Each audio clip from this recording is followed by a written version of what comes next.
இந்த மேடை மிக வித்தியாசமான மேடை. சில காலத்துக்கு முன்பு வர நம்முடைய அன்புக்குரிய சகோதரர் ஓபிஎஸ் அவர்கள் இந்த மேடையில் இருப்பார்னு அவரே எதிர்பார்த்திருக்க மாட்டார்.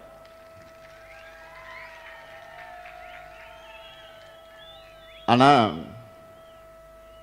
லேட்டாக இருந்தாலும்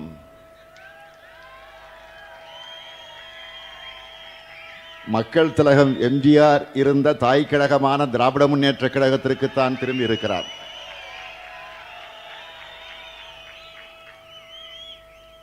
அவரையும் அவருடன் நம்முடைய இயக்கத்திற்கு திரும்பி இருக்கக்கூடிய உடன்பிறப்புகளையும் திராவிட முன்னேற்ற கழகத்தின் தலைமை தொண்டனா நான் மனமு வந்து வரவேற்கிறேன்.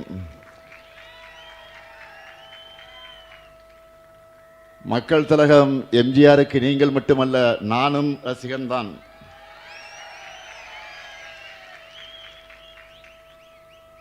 கழகம் எம்ஜிஆரை வளர்த்தது, அவரும் கழகத்தை வளர்த்தார். முத்தமிழறிஞர் கலைஞரை தலைவராக ஏற்றுக்கொண்டார். அப்படிப்பட்ட தாய் கழகத்துக்கு, தாயின் மடிக்கு நீங்கெல்லாம் திரும்பி இருக்கிறீங்க. மக்கள் திலகம் எம்ஜிஆர் அவர்கள் உருவாக்கின அதிமுக யாருக்கோ அடிமை சேவகம் செய்ய போனதுனால உரிமை குரல் எழுப்பி தாய் கழகத்திற்கு திரும்பி இருக்கீங்க. தடம் மாறாமல் திராவிட பாதையில பயணத்தை தொடரும் உங்களை எல்லாம் நான் வருக வருக வருக என்று வரவேற்கிறேன். பேரறிஞர் அண்ணாவின் பெயரை தாங்கியுள்ள இயக்கம் அவரையும் அவரது கொள்கைகளை மறந்து துரோகத்தினுடைய முழு உருவம் ஆனதுனால பேரறிஞர் அண்ணா தொடங்கிய இயக்கத்திற்கு நீங்கள் எல்லாம் வந்திருக்கிறீங்க. சுயமரியாதையின் கோட்டையான அண்ணா அறிவாலயத்திற்கு வந்திருக்கிறீங்க. அண்ணாவின் தம்பியாக, கலைஞரின் உடன்பிறப்பாக உங்களை எல்லாம் வருக வருக என மீண்டும் மீண்டும் வரவேற்கிறேன். நம்முடைய அருமை சகோதரர் ஓபிஎஸ் அவர்களை இந்த மேடையில் பார்க்கும்போது எனக்கு ஒரு நிகழ்ச்சி நினைவுக்கு வருது. 2008 தலைவர் கலைஞர் அவர்கள் முதலமைச்சராக இருந்தப்போ நம்ம ஓபிஎஸ் அவர்கள் சட்டமன்ற எதிர்க்கட்சி துணைத் தலைவராக இருந்தார். அப்போ நவம்பர் 11 இலங்கை தமிழர் பிரச்சனை குறித்து சட்டமன்றத்தில் நடந்த கவன ஈர்ப்பு தீர்மானத்தின் மீதான விவாதத்தில் நம்ம ஓபிஎஸ் அவர்கள் பேசினார்கள். மறுநாள் காலையில் முரசொலியில் என்ன ஹெட்லைன்ஸ் போட்டாங்க தெரியுமா? பச்சை தமிழர் பன்னீர்செல்வம் குறிப்பிட்டு செய்தியை வெளியிட்டாங்க. நம்ம ஓபிஎஸும் முரசொலி செய்தியை குறிப்பிட்டு அவையில் பேசினார். உடனே கலைஞர் என்ன சொன்னார் என்று கேட்டால், பச்சை தமிழர் பன்னீர்செல்வம் அதற்காக கவலைப்படக்கூடாது. பச்சை தமிழர்னு தந்தை பெரியார் அவர்கள் காமராசருக்கு பட்டமே கொடுத்திருக்கிறார். அதைத்தான் முரசொலி கொடுத்திருக்கிறது. அதுவும் முரசு அடித்து கொடுத்திருக்கிறதுன்னு தலைவர் கலைஞர் சொன்னார். இப்படி தலைவர் கலைஞரால் பாராட்டப்பட்ட பன்னீர்செல்வம் அவர்கள் திராவிட முன்னேற்ற கழகத்தில் இணைஞ்சதை நினைச்சு நான் மிகுந்த மகிழ்ச்சி அடைகிறேன். நம்ம ஓபிஎஸ் அவருடைய ஸ்பெஷாலிட்டி என்னன்னு கேட்டா, எப்பவுமே சிரிச்ச முகமாகத்தான் இருப்பார். கூட பாருங்க, அதுதான் அவருடைய பண்பு. பொதுவா ஒருத்தரை ஒருத்தர் முறைச்சுக்கிட்டாதான் பிரச்சனை ஆகும். ஆனா நம்ம ஓபிஎஸ் அவர்களுக்கு அவருடைய சிரிப்பே ஒரு காலத்தில் அவருக்கு பிரச்சனை ஆயிடுச்சு. ஒரு முறை அவர் என்னை பார்த்து சிரிச்சிட்டார் சட்டமன்றத்தில்.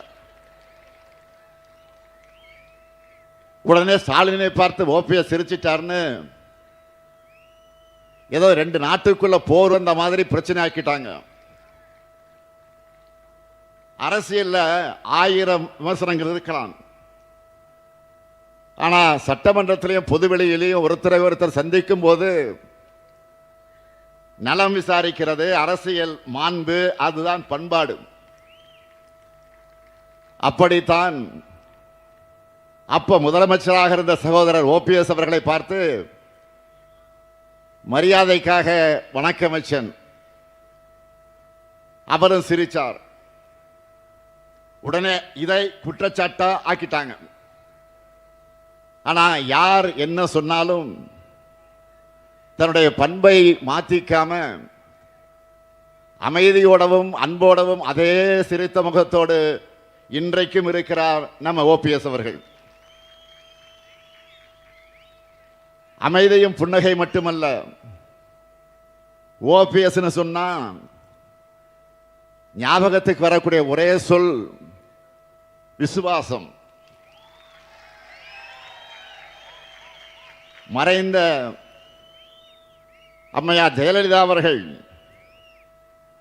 தான் அமர்ந்த முதலமைச்சர் இருக்கையில் நம்முடைய ஓபிஎஸ் அவர்களை 2 முறை அமர வச்சார். தன்கிட்ட ஒப்படைச்ச அந்த அரசாட்சியை எந்த துரோகமும் இல்லாம திருப்பி ஒப்படைச்ச நேர்மைக்கு சொந்தக்காரர்கள் தான் ஓபிஎஸ். அதனாலதான் அம்மையா ஜெயலலிதா அவர்களை சகோதரர் ஓபிஎஸ் அவர்களை பற்றி புகழ்ந்து பேசியிருக்கிறார். விசுவாசத்திற்கு ஒரு ஓபிஎஸ்னா துரோகத்திற்கு அடையாளமாக இருக்கிறவர் தான் பழனிசாமி அவர்கள். கூவத்தூர்ல அம்மையார் சசிகலா காலில் ஊர்ந்து தவழ்ந்து போய் முதலமைச்சராயிட்டு அந்த அம்மையாரை நோக்கிய நீ எனக்கு பதவி வாங்கி தந்தாயா என்று ஒருமையிலே கேட்டவர் தான் பழனிசாமி அவர்கள். அவர் இன்னும் என்னவெல்லாம் சொல்லியிருப்பார் என்று நம்முடைய சகோதரர் ஓபிஎஸ் அவர்களுக்கு நன்றாக தெரியும்.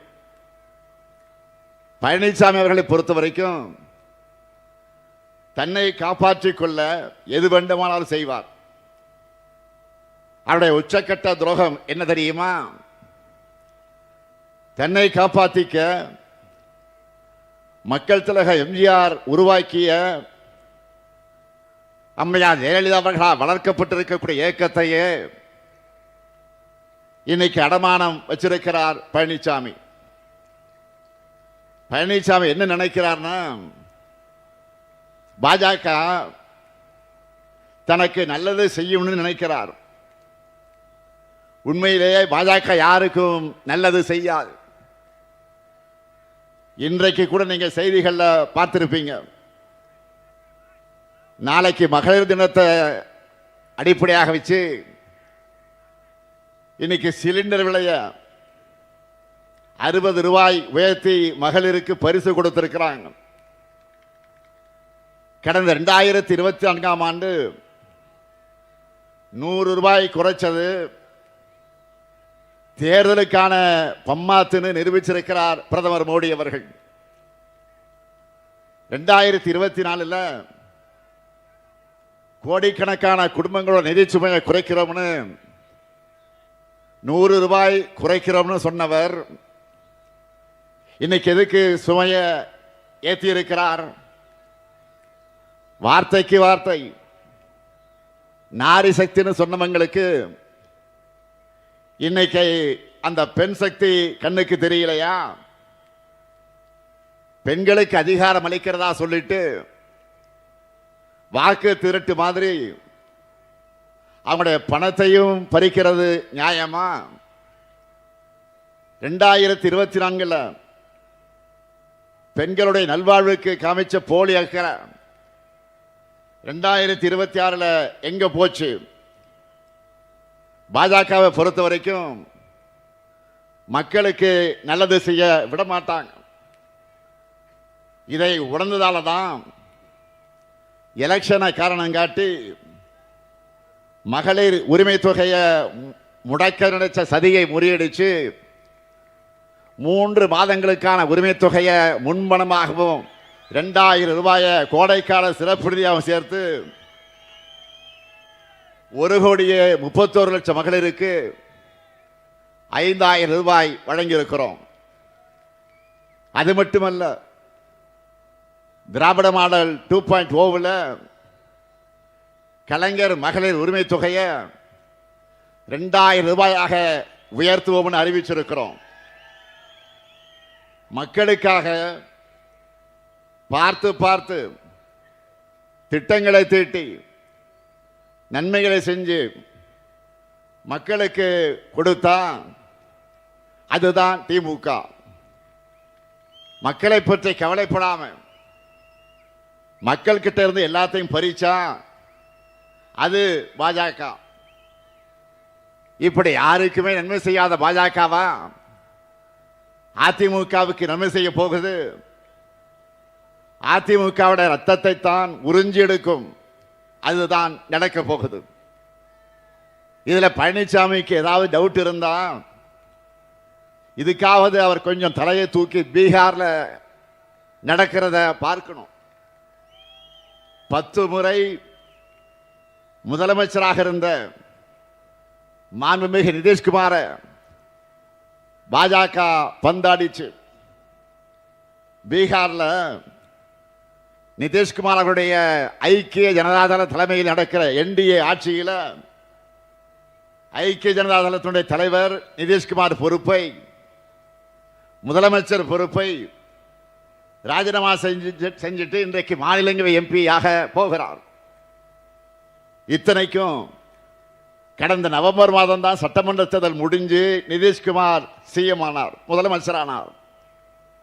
அதுக்குள்ள அவர் பதவி விலகுகிறார் என்ற செய்தி அதிர்ச்சியாக இருக்கிறது. நிதிஷ்குமார் அவர்களுக்கு பதிலாக பாஜக சார்பில் புதிய முதலமைச்சர் பொறுப்பேற்க இருக்கிறதாக தகவல்கள் ஆதாரத்தோடு வருகிறது. இன்றைக்கு நிதிஷ்குமார் அவர்களுக்கு ஏற்பட்டிருக்கக்கூடிய கதிதான் நாளைக்கு பழனிசாமி அவர்களுக்கும். அதுக்கு அவர் முதல்ல வெற்றி பெறணும் நீங்க நினைக்கிறது எனக்கு கேட்குது. எனக்கு கிடைச்ச தகவல் படி அதிமுகவில் பழனிசாமி அவர்களுக்கு பதிலாக ஆல்ரெடி வேறு ஒருவரை பொதுச் செயலாளராக பாஜக தேர்ந்தெடுத்து வச்சிருக்கு. பழனிசாமி அவர்களை இந்த தேர்தல் வரைக்கும் தான் பாஜக வச்சிருக்கும். பிறகு அவரையே தூக்கி விடுவாங்க. அதுதான் நடக்க போகுது. ஒருவேளை பாஜக கூட கூட்டணி வைக்க மறுத்திருந்தா இப்பவே மாத்தி இருப்பாங்க. அந்த அளவுக்கு அதிமுக பாஜகவுடைய கண்ட்ரோலுக்கு போயிடுச்சு. அதிமுக தொண்டர்களுடைய வாக்குகளை வாங்கி தன்னை வளர்த்துக்க பாஜக போட்டிருக்கக்கூடிய திட்டத்திற்கு துணை போயிருக்கிறார் திருவாளர் பழனிசாமி அவர்கள். என்டிஏ சார்பில் இப்போ நடைபெறக்கூடிய தேர்தலுக்கான கூட்டங்களை பார்க்குறீங்க. அதை கவனிச்சிருந்தீங்கன்னா நல்லா உங்களுக்கே புரியும். அதிமுக கூட்டணின்னு சொல்ல மாட்டாங்க, என்டிஏ கூட்டணி தான் சொல்லுவாங்க. ஏன் பிரதமர் மோடியே அதிமுக பெயரையே சொல்ல மாட்டார். 2 விரல் காட்டுற படத்தை கூட மாத்திடுவாங்க. இந்த பேட்டர்ன்களெல்லாம் கவனிச்சா மகாராஷ்டிராவில் சிவசேனாவுக்கு நடந்த மாதிரி பீகாரில் நிதிஷ்குமாருக்கு நடக்கிற மாதிரி தான் தமிழ்நாட்டில் பழனிசாமி அவர்களுக்கு நடக்க போகுது. இதையெல்லாம் முன்கூட்டியே சரியா கணிச்ச காரணத்தால தான் மக்கள் தலைவர் எம்ஜிஆர் பாதையில் உண்மையான திராவிட இயக்கத்திற்கு திரும்ப வேண்டும் என்று முடிவெடுத்து அதிமுக உண்மை தொண்டர்கள் எல்லாம் தாய் கழகமான திராவிட முன்னேற்ற கழகத்திற்கு வந்திருக்கிறார்கள். நீங்கள் மட்டுமல்ல, இன்னும் ஏராளமானோர் வந்துகிட்டு இருக்கிறாங்க. தென் மாவட்டங்களில் போதுமான அளவு வளர்ச்சி இல்லைன்னு பொதுவாக இங்கே இருக்கக்கூடிய மக்கள் கிட்ட ஒரு குறை இருக்கும். கடந்த 5 ஆண்டுகளில் அந்த நிலையை மொத்தமாக நாம் மாற்றி இருக்கிறோம்.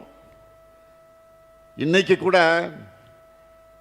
கலெக்டர்கிட்ட மாவட்ட ஆட்சித்தலைவர்கிட்ட கேட்டேன், மதுரைக்கு மட்டும் 6000 கோடி ரூபாய்க்கு மேல சிறப்பு உட்கட்டமைப்பு திட்டங்களை நம்ம ஆட்சிகளை ஏற்படுத்தி கொடுத்திருக்கிறோம்னு ஒரு பெரிய நம்பரை சொன்னார். மதுரையில் இருக்கக்கூடிய ஒவ்வொரு குடும்பத்திலையும் நம்ம அரசினுடைய திட்டங்களால் பயனடையக்கூடிய மக்கள் இருக்காங்கன்னு சொன்னார். அறிவு வளர்ச்சிக்காக கலைஞர் நூற்றாண்டு நூலகம், ஜல்லிக்கட்டுக்காக கலைஞர் நூற்றாண்டு ஏறுதழுதல் அரங்கம், தமிழருடைய தொன்மையாக அடையாளமாக இருக்கக்கூடிய கீழடி அருங்காட்சியகம், புறநகர் அருங்காட்சியகம், போக்குவரத்து நெரிசலை குறைக்க வீரவங்க வேலுநாச்சியார் மேம்பாலம், சமீபத்திய நேதாஜி சுபாஷ் சந்திரபோஸ் மேம்பாலம், இதே திருமங்கலத்தில் வீரபாண்டிய கட்டபொம்மன் சாலை மேம்பாலம்னு உங்களுடைய நீண்டகால கோரிக்கை எல்லாம் நிறைவேற்றப்பட்டிருக்கு. அது மட்டும் இல்லாமல் கோயில் நகரமாக இருக்கக்கூடிய மதுரை ஐடி செக்டாரிலையும் வளர்ச்சியை காண்பதற்காக தென் மாவட்ட இளைஞர்களுடைய வேலைவாய்ப்புக்காக மாட்டுத்தவணையில் டைடல் பார்க், மிகப்பெரிய டைடல் பார்க் சுமார் 300 கோடி ரூபாய் செலவில் கட்டப்பட்டு விரைவில் திறக்கப்படவிருக்கிறது. போன மாதம் கூட நான் மதுரைக்கு வந்தேன். 11 லட்சம் மக்கள் பயனடையக்கூடிய கூட்டு குடிநீர் திட்டத்தை தொடங்கி வச்சேன். எல்காட் நிறுவன கட்டடம், வண்டியூர் புதுப்பிக்கப்பட்ட பூங்கா என பல திட்டங்களை திறந்து வச்சிருக்கிறோம். மதுரையில் கடந்த டிசம்பர் மாதத்தில் முதலீட்டாளர் மாநாடு நடத்தி 36,660 கோடி ரூபாய்க்கு முதலீடுகளை உறுதி செஞ்சிருக்கிறோம். நெல்லையில் டாடா சோலார் நிறுவனத்தை திறந்து வச்சிருக்கிறேன். முத்து நகரான தூத்துக்குடியில் நியூ டைடல் பூங்காவையும் திறந்து வச்சிருக்கிறேன். பெருமையோடு சொல்றேன், இப்படி இன்னும் நிறைய பணிகளை தென் மாவட்டங்களை ஒட்டுமொத்த வளர்ச்சிக்காக செஞ்சிருக்கிறோம். அவ்வளவு பெரிய லிஸ்ட் என்னிடத்தில் இருக்கு. அடுத்து நாம தான் இன்னும் செய்ய போறோம். கடந்த வாரம் பிரதமர் மோடி அவர்கள் மதுரை வந்தார். அவரால் இது போல ஏதாவது சொல்ல முடிஞ்சதா? 5 ஆண்டு கால நாம இத்தனை பெரிய திட்டங்களை முடிச்சிருக்கிறோம். அறிவிச்சு 10 ஆண்டுகளாகியும் பாஜக அரசு இதுவரை எய்ம்ஸ் மருத்துவக் கல்லூரியை கட்டி முடிக்கல. இதுதான் நமக்கு அவங்களுக்கு இருக்கக்கூடிய மிகப்பெரிய வித்தியாசம். இதுதான் திராவிட மாடலுக்கும் அவங்களோட டப்பாயினி மாடலுக்கு இருக்கக்கூடிய வித்தியாசம்.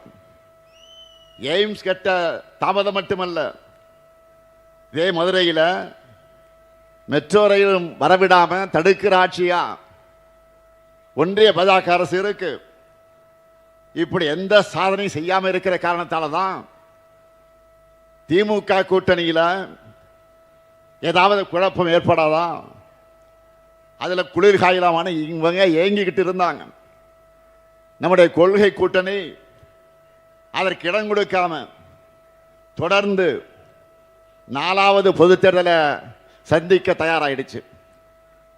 அதனால தான் நான் அறிவாலயத்திலிருந்து காங்கிரஸ் கட்சியோட கூட்டணி பேச்சுவார்த்தை முடிஞ்சு காரில் ஏறுகிற போது அறிவாலயத்தை வெளியில் நின்று கொண்டிருக்கக்கூடிய பத்திரிகை நிருபர்கள் என்னை பார்த்து என்ன ஆச்சு என்று கேட்டப்போ நான் வேண்டுமென்றோ திட்டமிட்டு சொல்லலை, கையை இப்படி காண்பித்து முடிஞ்சு போச்சுன்னு சொன்னேன். அவ்வளவுதான். அது வைரலாச்சு. இது கொள்கை கூட்டணி மட்டுமல்ல, மக்கள் மீண்டும் மீண்டும் நம்பிக்கையோடு தேர்ந்தெடுக்கக்கூடிய வெற்றி கூட்டணி. தமிழ்நாட்டில் மதக்கலவரமும் மக்களுடைய மோதலும் நடக்காத பாதுகாத்து வளர்ச்சியில மட்டுமே போக்கஸ் பண்ற மதச்சார்பற்ற முற்போக்கு கூட்டணி. அதை உணர்ந்துதான் தமிழ்நாட்டின் வளர்ச்சியில் அக்கறை கொண்ட பலரும் தொடர்ந்து நம்முடைய கூட்டணியில் இணைஞ்சு 2021 தேர்தலின் போது இருந்ததை விட நாம கூடுதலா இப்ப பலம் பெற்றிருக்கிறோம். சாதனைகள், கொள்கை உறுதி, கூட்டணி வலிமைன்னு மூன்றிலும் சென்டம் ஸ்கோர் பண்ணி இருக்கிறோம். அதனால தான் வெல்வோம் 200 என்று என்னால் தைரியமாக சொல்ல முடியுது. நான் உறுதியாக சொல்றேன், வர சட்டமன்ற தேர்தலில் திமுக தலைமையிலான மதச்சார்பற்ற முற்போக்கு கூட்டணி 200க்கு அதிகமான தொகுதிகளில் வென்று மீண்டும் நாம் ஆட்சி அமைப்போம். இன்னும் சொன்னா திமுக தான் வெற்றி பெற போகுதுன்னு பாஜகவே நினைக்குது. அதனால தான் நம்முடைய பிரச்சார பீரங்கியாக இருந்த ஆளுநர் திரு ரவி அவர்களை திடீர்னு மாத்திட்டாங்க. ஸ்டாலினுக்கு மறுபடியும் பதவி பிரமாணம் செஞ்சு வைக்கணும்னு விரக்தியில் அவர் கிளம்பிட்டார். ஒன்றிய பாஜக அரசை கேட்கிறேன், எலெக்ஷன் முடிகிற வரைக்கும் ஆளுநர் ரவியை மாத்தாதீங்கன்னு நான் எத்தனை வாட்டி கோரிக்கை வச்சிருக்கிறேன். மாண்புமிகு பிரதமருக்கு, உள்துறை அமைச்சருக்கு எத்தனை முறை கோரிக்கை வச்சிருக்கிறேன். இதுல கூட எங்க கோரிக்கை நிறைவேற்றி தர மாட்டீங்களா? இருந்தாலும் ஆளுநர் ரவி அவர்களை மாத்தினாலும் நம்முடைய வெற்றியை இன்றைக்கு உறுதி செஞ்சிருக்கிறாங்க. இப்படிப்பட்ட அரசியல் சூழல் தான் கழகத்தை நோக்கி இன்றைக்கு எல்லோரும் வந்திருக்கிறீங்க. 10 தோல்வி பழனிசாமி கட்சியிலிருந்து வெல்லும் திமுகவுக்கு வந்திருக்கிறீங்க. உங்களுக்கு ஏராளமான தேர்தல் வேலைகளை காத்திருக்கு. நம்ம கூட்டணியுடைய வெற்றிக்காக கடுமையாக உழையுங்கள். 200 தொகுதிக்கு மேல நாம வெற்றி பெறணும். உங்க உழைப்புக்கு நிச்சயம் அங்கீகாரம் கிடைக்கும். அண்ணன் OPS அவர்களோடு இணைந்துள்ள அனைவரையும் நான் மீண்டும் மீண்டும் தலைமை கழகத்தின் சார்பில், ஏன் நம்முடைய நெஞ்சில் குடியிருக்கக்கூடிய தலைவர் கலைஞர் அவர்களின் சார்பில் மனதார வருக வருக வருக என வரவேற்று வெல்வோம் ஒன்றாக விடைபெறுகிறேன். நன்றி, வணக்கம்.